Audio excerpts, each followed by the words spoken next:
Do you remember when we were small, we were told not to brag about ourselves? It didn't matter if it was in school, in our family, or in our culture. The message was the same. Don't talk too much about what you've achieved. It's not nice. Maybe it was softened with a smile, or it was said with a sharp edge, but it stuck. And now, decades later, we're still playing small without even realizing it. When we were young, this was framed as humility. But here's the thing, humility isn't about hiding your light, it's about not thinking that your light makes you better than anyone else. What we were really taught was self minimizing, to downplay our wins, to make sure we didn't make anyone uncomfortable with our success.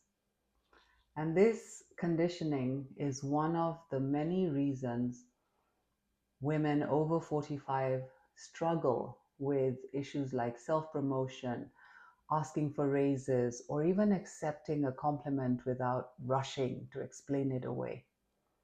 I remember a moment in my own life when this hit me.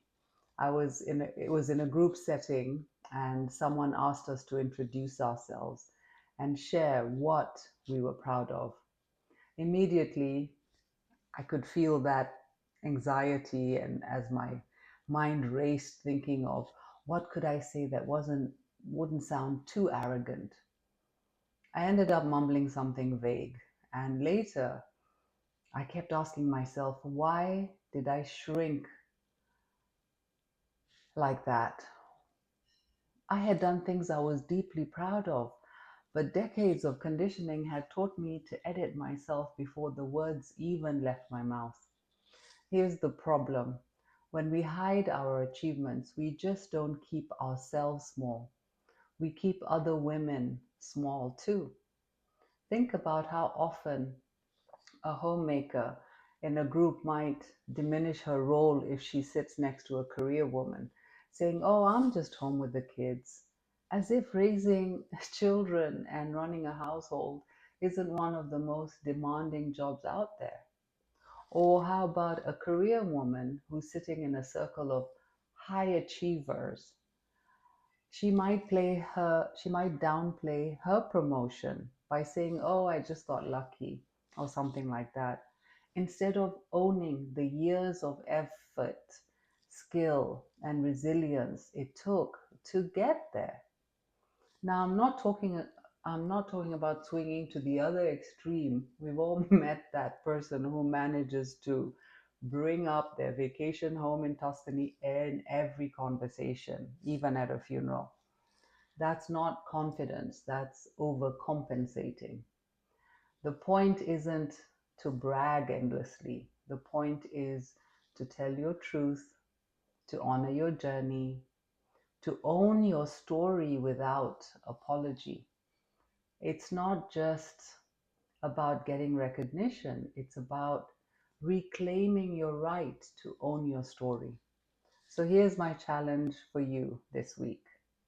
Share one thing you're proud of without apologizing, without downplaying it, and without making it a 5 minute TED talk at a grocery checkout.